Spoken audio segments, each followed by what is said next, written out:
What's going on, guys? Aarava here, and welcome back to the Pitlane podcast, episode number 33 today for the Brazilian Grand Prix. You join myself and Callum for now. Tom will be joining us a little later, and then Callum might be going a little bit before the podcast ends. But we're going to talk through what has been a very long, drawn-out Brazilian Grand Prix. A very tiresome one, but in the end, I think we can say it was worth the wait, almost. I mean, it was still a pretty long wait, but we did get a good race in the end with one certain Red Bull guy making an absolute fire scene at the end with a whole load of overtakes. But as a whole, there's many crashes and things to talk about in that race. But ultimately, Lewis Hamilton goes through in first place, Nico second, Cal goes down to the end. Did you really expect anything else?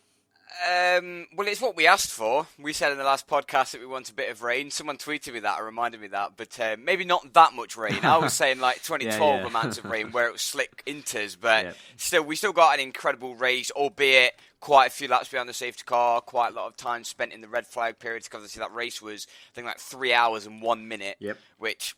It's quite a long time. That's like double what we're normally used to. But we're going to take it on the chin because, like you said, the race was still perfectly fine. We've got some incredible overtakes from very, very scary moments and spectacular crashes. So I can't really complain, to be honest. Yeah, no, the race had everything. Had like good moves, as you said, good saves, some incredible one save by Max Verstappen at 160 miles per hour. Insane stuff to keep out of the wall. Going full lock right into that left-hander was absolutely insane. And yeah, we had some really nice overtakes and some battling all round, not just from the Red Bull guys, but all the way down the pack, you know. We had people like Vettel having to make their way through. We had, attempted moves from Alonso around the outside that got a little bit dicey and were a little bit crazy to think about. And definitely the rain... It delivered. It delivered the classic Brazilian Grand Prix in many ways. And I think that's also a case for...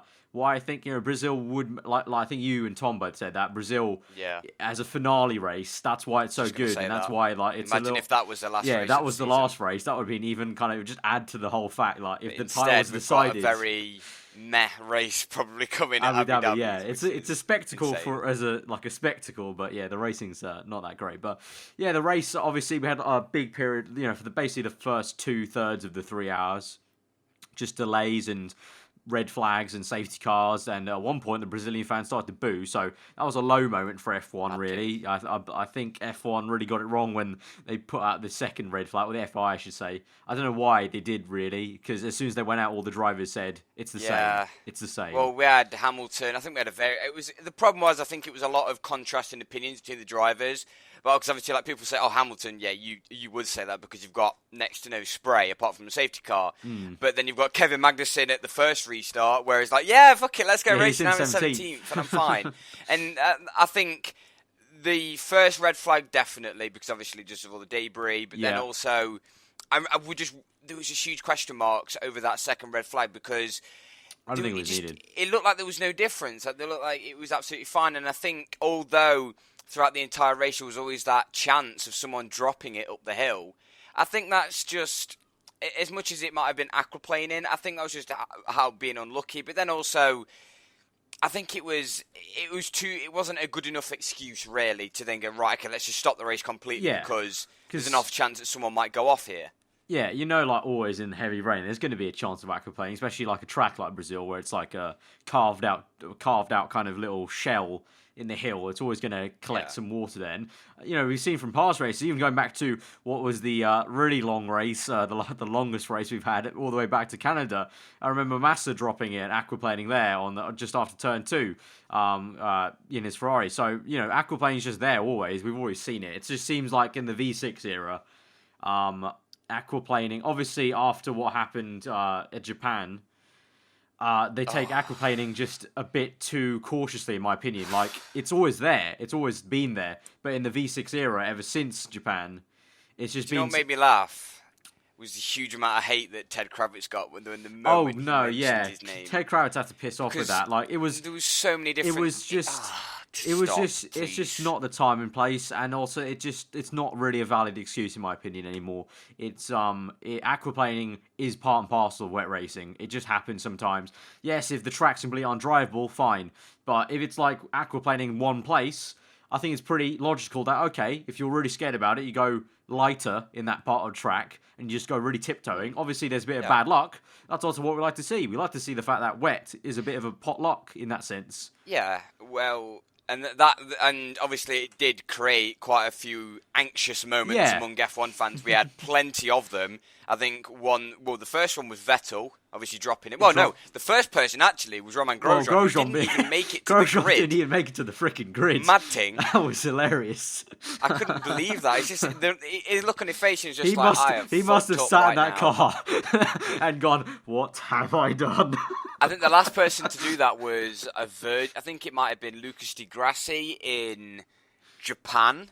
2010. Yeah, that was a really bad race of rain. 130R, and obviously that was 6 years ago. So it's not a thing that normally happens because you wouldn't really expect the drivers to be pushing that hard. But then again, it's been a while since I've been in the car. It's been almost a day, so they have to basically get back into it again. But I think to say that Grosjean qualified so well and then such a shame. Not even to make it to his grid slot was. Will Buxton was the new Haas car from Sky's I love coverage. that when he was just stood there. Will just stood right in the middle of it, just going like, "This is where he should have been." Car. But and then we had Vettel dropping it, which was scary for a bit because he could have easily kind of just gone down the hill instead of kind of span back. That'd be hilarious. He could have easily just gone down because he hit the grass bump and he could have either flicked forward or back. He flicked forward. He could have easily just been seeing him his Ferrari sliding down the mudslide of the hill. So that was a little bit scary there for him. And then we had obviously Raikkonen dropping it a little bit further down. That was actually on the main straight, but really just some large pool of water there upset his car. And I feel like Kimi, he tried his best. I feel like he also might have overcorrected in a bit. Yeah, it looked a bit too much. It looked like he miscalculated how much he actually had to correct it and actually made it worse for himself. And then came across the track, which was a little bit scary for a few drivers. Hulkenberg having a bit of debris. And then it was it Verlaine or Ocon? One of the Manners. It was one of the Manners for sure. Ocon, I think. It was Ocon. Who was on the left, honestly, where Raikkonen was the entire time until pretty much like one car width and then moved right. That was a really, really good piece of driving just to narrowly miss him there. I honestly couldn't look. When Vettel tried to rejoin, I winced. When Raikkonen was spinning it back across the track, I thought for sure I winced. He was going to get and also collected, when Ericsson in the Pitlane entry, and then Ricardo or Verstappen, one of the Red Bulls coming in, and I was like, oh my god. Like, oh my god. Even with Massa, because the Haas Gutierrez came through, slowed down, and Gutierrez hesitated, should I go right or left of him, and he just went left, but that could have been nasty as well. Pardon me, can I just squeeze through?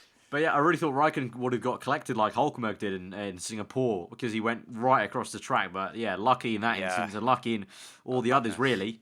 Alright, so Tom's here now, so now we're kind of back with the 3 normal cars, so we'll continue on. So we were talking about different aquaplaning situations, so... Yeah, Kimi happened, and then I think, I can't remember in chronological order which one it was next.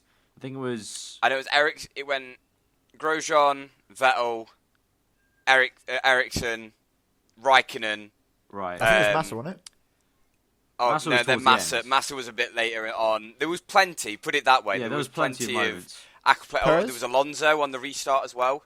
He obviously Perez? spun, which was very... And did Perez? Perez went for a spin. Yeah, he did. Yeah, Perez went for a spin as well. So it was an obvious issue, the aquaplaning. But then again, Verstappen proved, and Rosberg, because I think a lot of Rosberg fans might call us out on this. Rosberg and Verstappen, but Verstappen's was a bit more spectacular.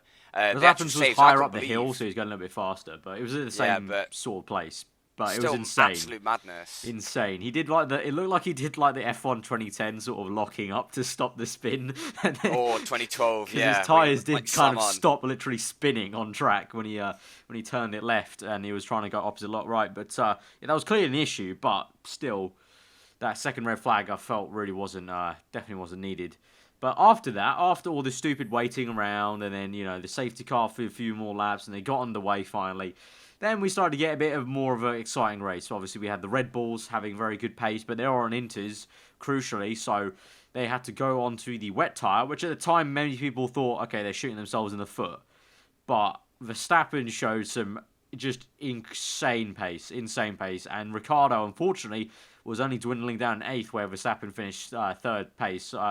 So some absolutely insane pace, some amazing overtakes. We also had some moments with Vettel, Alonso as well, going side by side in some places which are not normally overtakes in the dry anyway as well. So that was really great to see. But all in all, it was a lot of different moves. I don't know if anyone stand out for you guys. I just couldn't believe overall that we had intermediates and wets, and both tyres were kind of the same. Like, yeah, it seemed that the intermediate was maybe the better tyre, but the wet was just a lot safer. It was just better to be on the wet tyre because otherwise you might drop it at the top. But even then, we saw Raikkonen with full wets on, still showing that you can aquaplane up the hill. The intermediate would have been the better tyre, but all the interruptions made it 50-50. The wet's just a terrible tyre. Pirelli need to really fix that tyre because it's just terrible. It's embarrassing because it's making wet racing non-existent. So it's just a shame. It was an interesting dynamic. It was similar to Mexico where the super soft wasn't really like switching on, so it just made for an interesting tyre dynamic. But I think in the end the wet tyre sort of prevailed, especially when unfortunately our buttons died. Really sound the radio. This ain't working.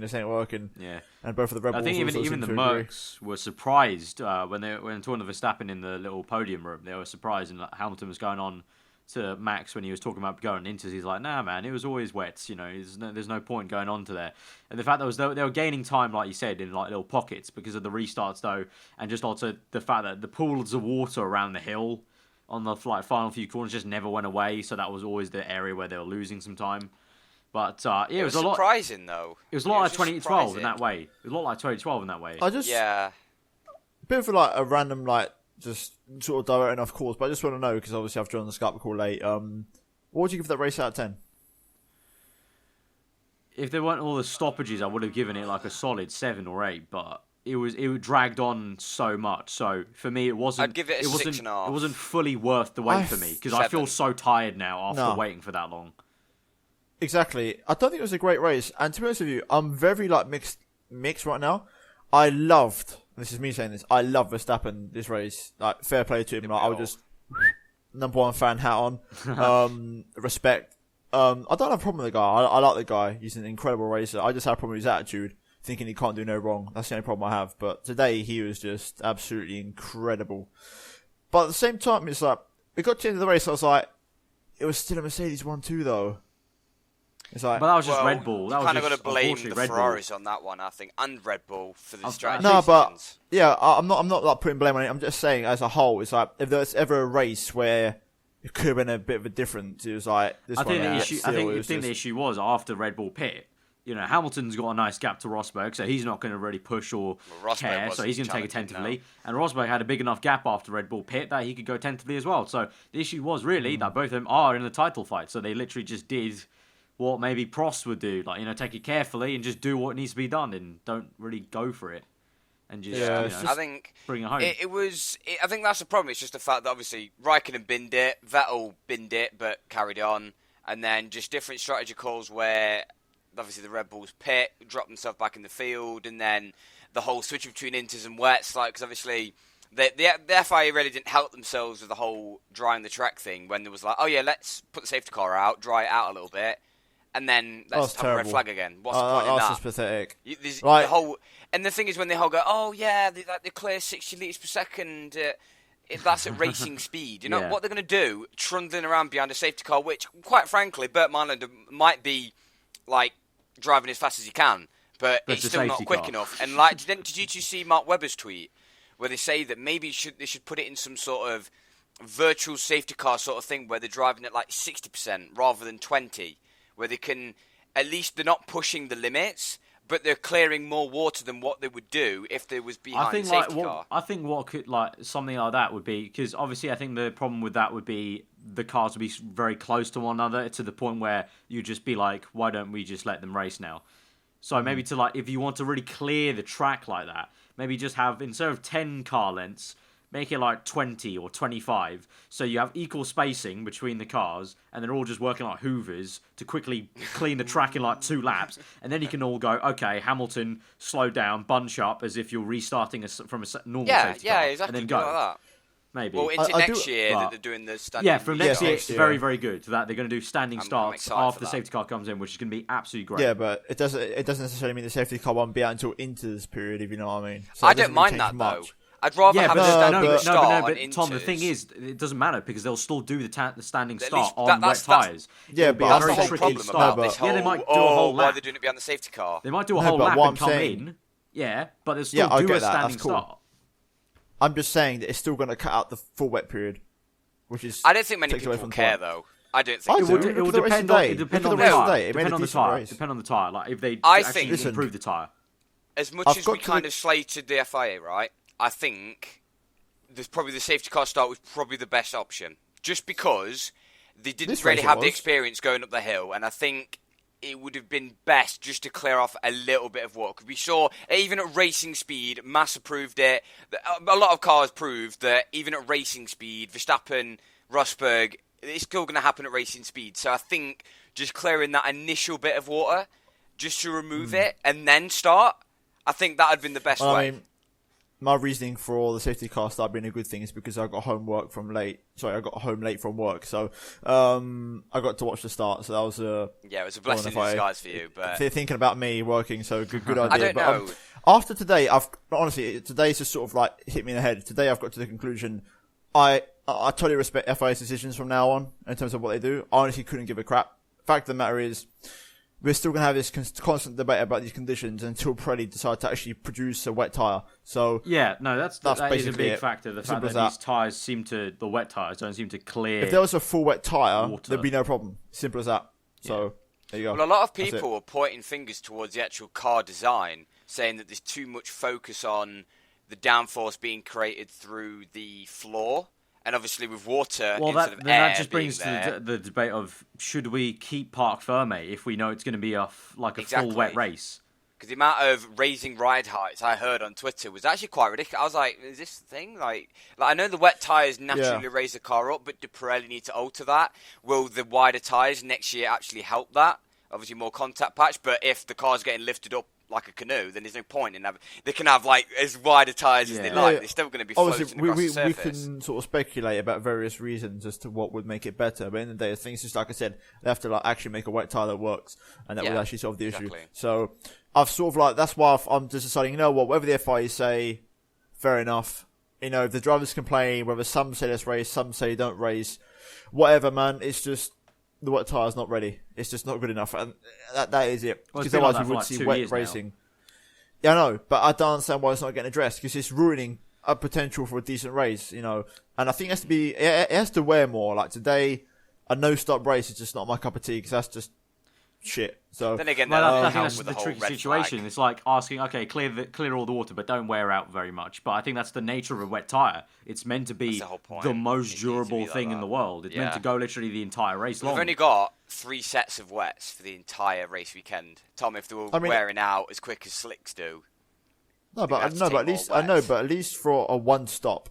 Because the Mercedes still did a one stop, just to replace the tyres. They just technically did the zero stop like Haas did in Australia or. There's always going to be that sort of situation, but it's obviously Mercedes didn't actually make a racing pit stop today. They still changed their tyres, so they would have never done 71 laps. The Verstappen one made for an interesting dynamic. That's what I'm saying. It made for a good race. I wish there was more. Of course. Don't get me wrong. I wish they did pit because then that would have made it would have been great. A bit harder. We might have seen a few more mistakes. Then you might have. It will always change it up a little bit, and you know, as much as I think this is the whole problem because we're not tyre experts as much as we like to. But anyway, like the whole thing about being talk about tyres and everything. I'm sure Pirelli are trying their best, but like we've said, they've had enough opportunities now. They've had plenty of years. People are saying that they're not having enough testing, but they've had plenty of time now to make a decent tyre. So maybe with the wider tyres, they might have improved the wet tyre because obviously they would have changed the tread pattern a little bit. But we're getting away from the actual race and talking about the championship first. We'll probably just get the two Mercedes out of the way because they did have the most quiet race ever. Hamilton, probably like we predicted, with a bit of wet weather, just doing what he needed to do. Yeah, takes us to the end. Nothing will probably happen at the end, but further down, there was quite a big scrap, a very important scrap, because it's the difference in 30 million for Sauber, which means they can definitely buy some chairs. Cal, I know you're going to be really happy with that. Yeah. Have to go to IKEA now. Yeah, Sauber. How many chairs you can buy for 30 million? Yeah, so Felipe Nasr eventually he was at 1.6, so eventually he did finish down in 9th because Good performance today. Because the likes of Ricciardo, Hulkenberg, Sainz got up there, and Vettel, but he still finished 9th, which is enough to get Sauber 30 million, move up a position in the championship, which is really, really big for them. And yeah, he did a stellar job. He was stellar to be in 6th place. Obviously, a little bit of luck there, here and there, but he managed the conditions quite well and was, did well not to spin off, as we saw so many people could easily do. So to keep that lucky position he got into, and then he tried his best to defend from people, but obviously all the people around him had a lot more downforce than the Sauber does, especially the Red Bull car of Verstappen. Completely just sent it down the inside. He was just basically like taking the normal corner. But yeah, really great drive for him. And also Carlos Sainz, who did finish, unfortunately, down in 6th. He was at 1.4th, but still a great drive for him. And Sergio Perez tried his best. I feel so bad for Sainz, man. I feel so bad for the guy. He drove such a good race today, and the Verstappen thing just completely overshadows him. It's such a shame. Yeah, that's like the beauty of F1, though. A good performance can get massively outshone by something else. And another man who I want to mention before I have to go in a couple of seconds, Hulkenberg. Where could he have finished if he didn't have that puncture? Yeah, no, he was in 7th. I feel so sorry for him. He's got a record of doing magic at Brazil. Honestly, he was. He goes like 2010 in the wet, just works. 2012 in the wet, 2016 in the wet. He looked like he should have been in a good position, and it just always goes down the drain for him. And I can't get over it. And it's the same with. It's kind of the same sort of feeling you have with like a Brazilian not doing so well at a Brazilian Grand Prix, because obviously we've always had Rubens Tom, you'd know obviously quite well about Rubens Barrichello, but also Massa crashing out. Yeah. And before I go, just very quick moment. Did you two have a quick, at least a little tear in your eye? It was an amazing scene. Little guard of honour. I really like that. Amazing. It was a bit crazy to think that, okay, you're right in the middle of a race. You've got cars out on track to think about, and you take the time to go out of the garage and just do that little nice touch. A little bit of a gentleman-like respect from his former team, it was almost the champions. Good that they closed the pit lane so they could have that happen. It was perfect. It was like massive. Right, I'll park here so then I can do my thing and then we can carry on. That would have been perfect, but the thing is, there's still one more race left. It just feels wrong. Yeah, that just felt like the last race. That'd have been perfect for the final race. It was a nice moment. Yeah, I thought. Obviously, Tom's never going to have a tear because he hates Massa, but No, I don't hate him, but yeah. No, as much as we've slated him this season, he's had a decent career. He's had an absolutely decent career. Right, and on that note, I'm going to shoot. Callum's going to shoot off. So Ferrari this race, there's nowhere basically, 0 pace. Raikkonen's crash was just, just weird. Just aquaplaning. Vettel survive. Just they're just Williams basically. They're just there. That's about it. Like, if you look at Vettel and Raikkonen, just Ferrari as a whole, what's the standout feature about them at the moment? Their car, there's just nothing there. Their team radio. Their team radio. Yeah, that's about it, really. Yeah, and great spirit and chemistry and character. You can see how much positivity is rubbing off on this guy over here. And I'm not even like a diehard fan, but it's just sad to see character. Like that's what do a grand total of nothing. Do you know what I mean? So hopefully next season they can. Hopefully next season we can actually talk about them in some more of a sensible light and more of a instead of 1 minute of okay, they were bad. Okay, moving on to the next team. Exactly. Saying about that, moving on to the next team. I guess. Well, we talked about Sainz doing well for Toro Rosso, Sergio Perez, Force India, and Hulkenberg we touched upon really. Red Bull we touched upon as well. Verstappen very good today. Ricciardo I would say on Force India, what turnaround! If you look at practice, Williams looked really good based off of Friday and even FP3. But then once qualifying roll round and they got that surprise double Q3 and both Williams got knocked out in Q2, the whole weekend just sort of turned them. Both Force Indias look really good this weekend, like proper good. So fair play to Force India. They've definitely deserved that 4th place. Yeah, and that actually touching upon that, mentioning Williams, that will also help them obviously solidify their position ahead of Williams and the constructors, which is a big deal for Force India. To be ahead of one of the quote unquote more established teams, from history, to be ahead of one of them is big news for Force India. So that is very very good for them. So I was going to say, moving on to, talked about Red Bull. Ricciardo got outshone a little bit today, or not a little bit, quite a lot today. All weekend. It didn't look like it was. He just wasn't in the groove at all, and especially in the wet today in today's race, Verstappen started behind him and finished on the podium. Ricciardo finished in 8th. So even Mexico now, I think about it as well. Don't know. Ricciardo just sort of faded away the last few races a bit. Yeah, he had a little stint from like Germany onwards, and then it's kind of gone away again, like it did before. Since he won the race, I don't know what race it was. Was it I forgot what race Malaysia. He won. That's the one. Since then, he's sort of just faded away a bit.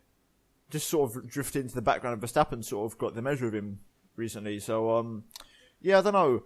I like Ricciardo. I'd like to see him bounce back and, really try and challenge. But at the moment, Verstappen's just, he's doing work. He's doing business. He's, Well, yeah, his whole little sequence of overtaking people was just unbelievable. The way he was actually just making his way through the pack, like overtake after overtake. And it just looked like it wasn't really. It looked like it was effortless for him, really. Just taking all different sort of lines around the left and right on the kind of very unorthodox racing line, finding the grip and just doing it. So a bit of thinking maybe for Ricciardo to do after that. Yeah, and a decent race from Verstappen, but I still don't think he should get driver of the day though. Really? No, I'm not kidding. No, this time he fully deserves it. All right, you when you blinked, your camera froze a little bit, so that sarcasm joke might not conveyed very well. But speaking about that, I did convey on Twitter that the thing is, he legitimately deserved the driver of the day today. But it for at least me, and I feel like for a lot of people, it just means less to me, personally, for me now, because he just had so many that weren't deserved. So it's like, okay, what's new? He got driver of the day. Whereas if he hadn't have got driver of the day, like for the last 3 races or something, if he got it here, it would have been like, oh my god, yes, definitely. But now it's like, okay, so he got another one. Great. Like, obviously I know how good of a job he's done this race, but in a year's time, if you were to look back, it would just be like, oh yeah, it's just one of those races that you got driver of the day. Yeah. Yeah, it's like, okay. Yeah. Okay. It's sort of like the boy who cried wolf, almost. Like, it just happens so many times that it's lost its meaning almost, in a way, in terms of getting that award, in a sense. But he did, if it was a bit more meaningful, he did definitely deserve it today. I will say, I can't believe it's never mentioned before, but the whole driver of the day vote and Verstappen constantly getting it is sort of becoming the new hashtag SSNHQ Sanchez. Yeah, basically, basically it is. Yeah, the Dutch fans are the Arsenal fans. Yeah, they're winning every Twitter poll. Yeah, it basically is that. That's a good point. But and then I guess I don't really think there's much else to actually talk about, because a lot of it was obviously, as we said, like you mentioned, although there were the good moments, actually for the majority of that race, it was very annoying to watch. Really, just the whole waiting around, and then when there was, I felt really bad for Button this race. I thought, I was a bit. Nothing went for him today. I just tuned off, to be honest. I was like, yeah, it's not his weekend, is it? Like, first kind of stint, and then especially when on inters, and then went back to wet. I was like, yeah, it's just not. And also, what did it for me was yesterday, when he was quoted saying just one more qualifying left and then it's done. I think they said in the commentary on Sky that he definitely looks like he's already booked out. He's ready for his year off, and honestly, I think he looks happier outside the car, ready for that kind of year off, than in the car. I think, like Alonso almost, he's not enjoying the racing as much. Obviously, that's less to do maybe with the car for Jenson, maybe more just the fact that it's where McLaren are, and maybe he doesn't like the way it's tailored to him at the moment. Whereas Alonso just doesn't like the new era flat out. Yeah. But it looks like he's ready for the break. I will say, I'm one of the few. I can see Button returning, genuinely. If Alonso doesn't like next year's cars, he will leave straight up. You're more optimistic than I am, but it can definitely happen. It's definitely possible. I feel like it's definitely a possibility Alonso can hate the new car and be like, no, I'm not having it anymore. No, I can really see Alonso in like World Endurance. Honestly, like doing a Weber. Yeah. I can. Just like the main talking points that raised, obviously the Massa send off. Great to see. Absolutely brilliant. I've never seen nothing like it. Really, just fair play to everyone, really. And well done to Massa. He tried his best today, but Aquaplane. I always find it happens in every sport, but every sort of like special occasion or homecoming or something always goes tits up when it means something. Yeah, true. Always. True, yeah, true. Every single one that I can remember always goes wrong. Yeah. It's just one of those things. It's like, Yeah, I think it's also potentially like it more so happens actually specifically when it's a homecoming for someone that maybe should have actually called it quits like a little bit earlier because the way Massa is leaving the sport, it's really great to see those images, but it's not been the best year for him. And I feel like he maybe could have left on a higher, really prouder note maybe in 2014, say, when Williams were really pretty damn good. I mean, his last podium was Monza 2015, but like his last sort of like proper shining light was his Austria pole position, in 2014. But other than that, it was still unfortunate. But really great show. Just going back on point, like the main points this race, obviously the Massa send off, Hamilton winning. I'm glad he won because even though I don't really care who wins the championship, to be honest, because I'm getting bored of Mercedes winning now. Yeah, I'm genuinely starting to get bored. Coming from a Schumacher fan, yes, I can say that because I want to. It's good to see it go down to the wire. It makes Abu Dhabi mean something, like I said in the previous podcast, which is always good to see. Yeah. Sauber getting the edge on Manor. Disappointed. I always like to see Manor do well, but either way, fair play to Sauber. They can get some chairs now and spend some money, hopefully, on next year's car. Try not to be last. And I think that's it, really, honestly. Also, I want to touch upon the Gutierrez one. Did you see? They've gone to Steiner. Oh, yeah, okay, yeah, that was interesting though as well. That was Steiner looked that's a tasty one. Freaking pissed off. He was like, "No, you get back here." Honestly, I don't know why. Low-key, Gunther Steiner, whenever I see him, he is Wario from Mario Bros. That is him in person. Honestly, if you look at a picture, put them side by side, they are that's real life Wario. No word of a lie. But yeah, Gutierrez, I don't know. Can you see him in a car next year? No, I can't. And honestly, he's not done himself favours. Acting quite annoyed and everything. He was pictured talking to Kaltenborn in Sauber, so maybe a slight potential for him to return, but honestly, I don't see it. But at the same time, Ericsson's been putting in shifts recently, right? Ericsson has been. And Nasser today... And Nasser obviously got the points. Won the big one for Sauber, so... I think, honestly, I think both of them have actually improved steadily, and I think they've sort of proved that for where Sauber are, I would say just for comfortability, no transition for a new driver, just stick with them two and just focus on the car, not the drivers. Does he have a seat in Manor? Don't know. I don't think so because the rumour is seeing him go to Manor, but he's a Ferrari driver technically. Technically, he's part of that program. It's a Mercedes-powered car. Looking at the shortlist for Manor, they said they had like 4 drivers, but I think it could be Pascal. Pascal's definite for me. I think it's a question of whether King or Haryanto get the seat. Yeah, honestly, I'm gonna be cool. I couldn't care because honestly, I want to see it. I want to see the underdogs do well. It's always nice to see them develop. I don't think, honestly, now that they've lost a position, I don't think next year it will matter too much who's their second driver against Verline. Yeah, it might be nice. Oh, okay, how did they do against Verline? But unfortunately, their car's just still not making that leaps and bounds that we thought they hopefully could have made. Yeah. Ocon today, by the way, put on a decent shift. Fair play. Ocon showed why. First time you look at him and you say, okay, I can understand why it's Force India have signed him now. Yeah. That was a decent performance today, so fair play to him. He did really good. He was at one point catching Nasser. I feel like the Red Bulls overtaking him put him off quite a bit. But yeah, I agree. Just before that, he was in a very nice zone of concentration catching him, so he did a really good job to show why he's got the seat. But apart from that, I think that's pretty much it. It's a very long Grand Prix. It got very tasty at the end. All in all, I don't really have any other feeling apart from I am tired now. I am tired. That was a very long Grand Prix to sit through.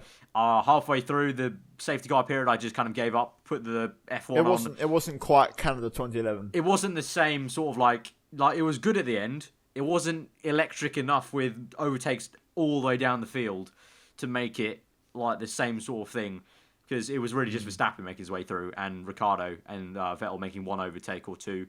But halfway through, I just put the F1 on my other monitor, started doing some uni work in the middle because it just got too infuriating with especially the second red flag, which I think all of us can agree over here on the podcast and the comments. That was such an unnecessary second red flag. But that's been the Brazilian Grand Prix.